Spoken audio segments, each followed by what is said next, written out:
नगरपालिका निवडणुकीची रणधुमाळी सुरू झालेली आहे. त्याच्यामध्ये आपली भूमिका काय असणार आहे, कसं आपण त्या गोष्टीला स्पष्ट करणार? नगरपालिकेची रणधुमाळी चालू झाली आहे आणि माझी जी भूमिका आहे ती नेहमीप्रमाणे जोरदारच राहणार आहे. कारण यावेळेस भुसावळ शहर हेच आम्ही टार्गेट केलेलं आहे आणि भुसावळ शहरातच पूर्ण लक्ष देऊन नगरपालिकेवर राष्ट्रवादी काँग्रेस शरदचंद्रजी पवार पक्षाचा झेंडा फडकवायचा आहे, अशी आमची भूमिका आहे. भाऊ, जसं की आता या वेळेला बरेचसे युवक पुढे येत आहेत, सुशिक्षित युवक आहेत, चांगले युवक आहेत, जे समाज क्षेत्रामध्ये अनेक वर्षापासून काम करत आहेत. त्यांच्यासाठी आपण काय संधी उपलब्ध करून दिली?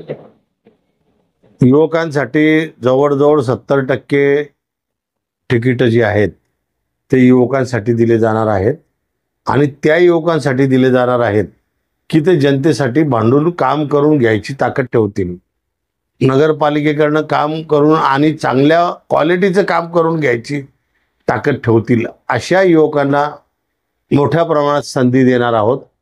जे ठेकेदारीच्या हिशोबाने जे नगरपालिकेत जातात त्यांना सोडून त्या ठिकाणी आम्ही युवकांना संधी देणार आहोत. भाऊ, जसं की भुसावळमध्ये दोनच म्हणजे जे आहेत पक्ष सर्व मजबूत मानलं जातं. सर्वप्रथम तर तुम्हाला सर्वप्रथम स्थानावर ठेवलं जाते की सगळ्यात पहिले संतोष भाऊकडनं सगळ्या गोष्टी फायनल करून घ्यायची आहेत. पण मात्र काही गोष्टी तुम्ही जे कार्यकर्त्यापर्यंत समजा तिकीट त्यांना मिळालं नाही आणि ते तुम्हाला त्यांची नाराज होत आहेत, त्यांना कसं आपण हँडल करणार आहे त्यावेळेला?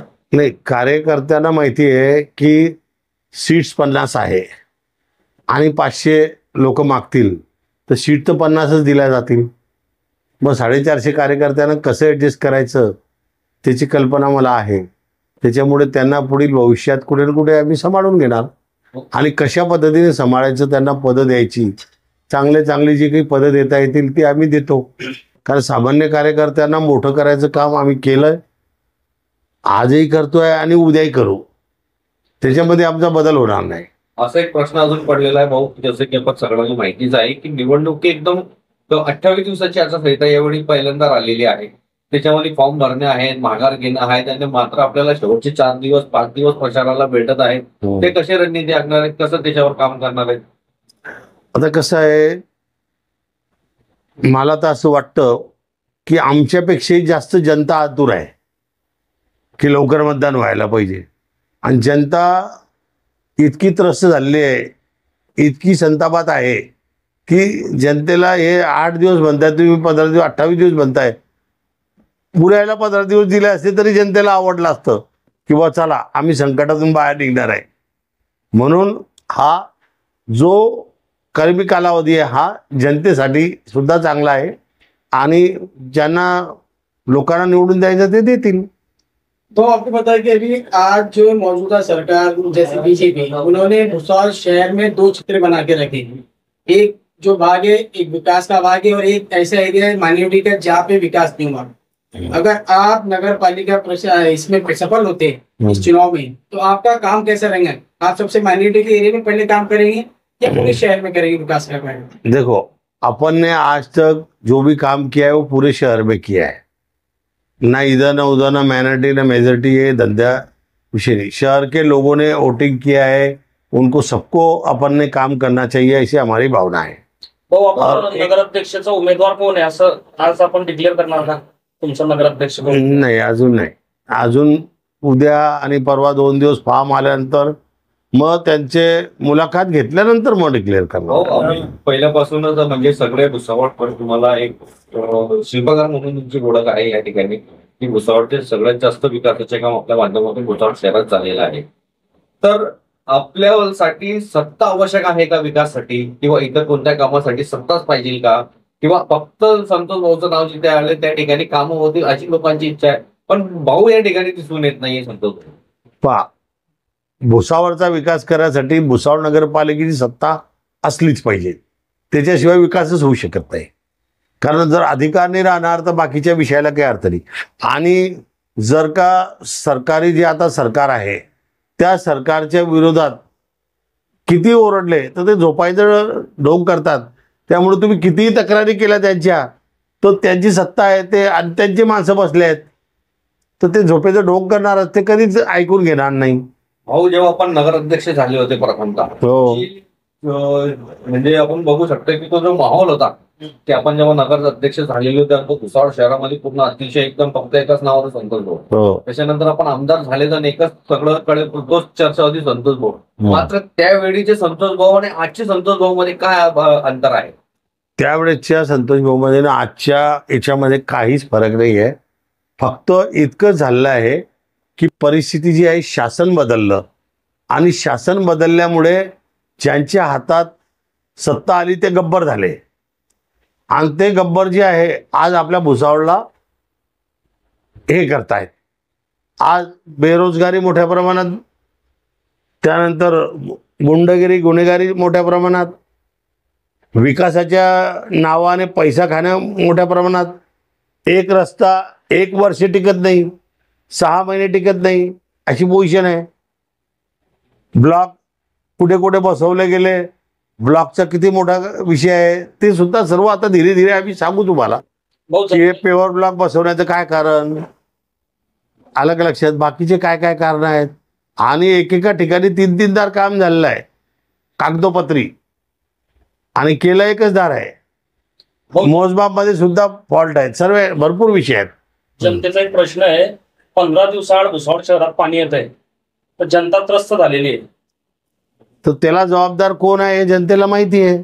आणि मग जनतेला हीच तर वेळ आहे की जे 15 दिवसात नंतर पाणी देणे, ते बी गढूळ पाणी देणे. आपण मागील 20 वर्षांपासून जर चर्चा केली की आज पण सर्वसामान्य जनता रोड असेल, नाले असेल, पाणी असेल, स्ट्रीट लाईट असेल, याच मुद्द्यावर इलेक्शन होतात प्रत्येक वेळेला. 2025 ची आपण निवडणूक लढत आहेत, तर आपण कोणत्या मुद्द्यावर इलेक्शन लढणार आहे? आपण रोड बनवणार, नाले बनवणार, सगळ्यांचेच या ठिकाणी आश्वासन असतात. या मात्र आपलं काय विकासाचं धोरण आहे याच्यामध्ये? आता आमचं जे विकासाचं धोरण आहे ते आम्ही आता जाहीर सभेमध्ये डिक्लेअर करू ना.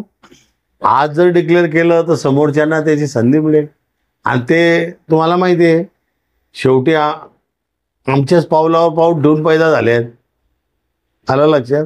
बाकीचा विषय नाहीये, म्हणून थोडं शांततेने देऊ सर्व. अमृत योजना के नाम पे कई बहुत बड़ा जो घोटाला हुआ, अभी उसके लिए कॉन्क्रीट रोड बना दी गई और ऐसा है कि कई जगह अगर पानी 15 दिन में आता है तो वहाँ पे पाइपलाइन टूटी रहती है, उस पर आप क्या करेंगे?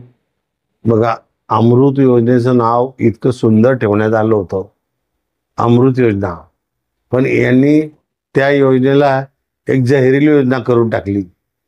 पाण्याच्या टाक्यांच्या संदर्भात परिस्थिती जाऊन बघा, पाईपलाईनच्या संदर्भात जाऊन बघा, काय काय होते. खूप मोठ्या प्रमाणात भ्रष्टाचार बोकाळलेला आहे आणि हा भ्रष्टाचार जोपर्यंत नगरपालिकेची सत्ता चांगल्या माणसांच्या हाती देणार नाही तोपर्यंत हा भ्रष्टाचार बंद होऊ शकत नाही. आणि त्यामध्ये विकास म्हणजे काय? नुसते ठेकेदारीसाठी रस्ते गटरी करणे आणि बोगस बिलं बनवणे हा विकास नाही आहे. विकास सर्व दृष्टिकोनातून झाला पाहिजे. बेरोजगारीच्या संदर्भात असो, त्यानंतर कामाच्या संदर्भात असो, त्यानंतर महत्त्वाची गोष्ट म्हणजे काय आहे की गुंडगिरी कमी झाली पाहिजे. आज भुसावळमध्ये सर्वात मोठा विषय जर असेल तर आज आपल्या महाराष्ट्रामध्ये मुंबईच्या नंतर सर्वात जास्त गर्द आणि गांजा विकला जात असेल तर तो भुसावळमध्ये विकला जातोय. एक मोठा विषय आहे.